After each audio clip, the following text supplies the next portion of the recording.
ug sa dihang natin napalit nga tuyom dito sa Bonbon Katarman kay puol naman kilawon ato ning lutuon.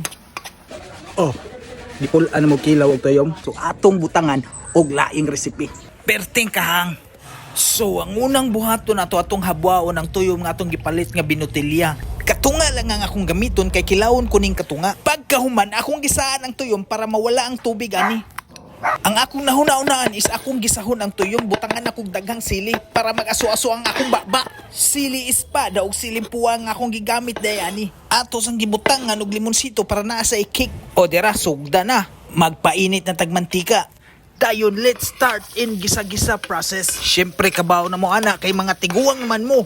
Ato ra ng pagawason ang mga aromatic aning mga lamasa. Dayon ato na ning ilunod ang tuyom nga atong giandam. Very simple ra kayo ni nga pagkalutua. Kay parat naman ni ang tuyom daan kung makatilaw man mo ani. Ako ning ibutangan og pampaaslom gamay, butangan ko nig limonsito. Og kay parat lagi ato ning i-balance butangan tani og ajinomoto nga bitsin. Tapos ato nang itiwas tong puwang nga sili para muhang jud siya maayo. Og para mo balance gid ang lasa butangan nato gamay og oyster sauce para naa siya gamay nga tamis. Dayon huwato na lang ni hubas gamay ang iyang sabaw. Sama ani o luto na. Mauna na iyang dagway sa maluto na. Unsa pa may dugayan ato na ning i-plating kay ato na ning habhabon ato ning mukbangon.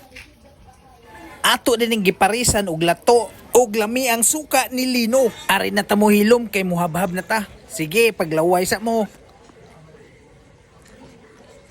Shout out ko sa kong tita nga nilabay.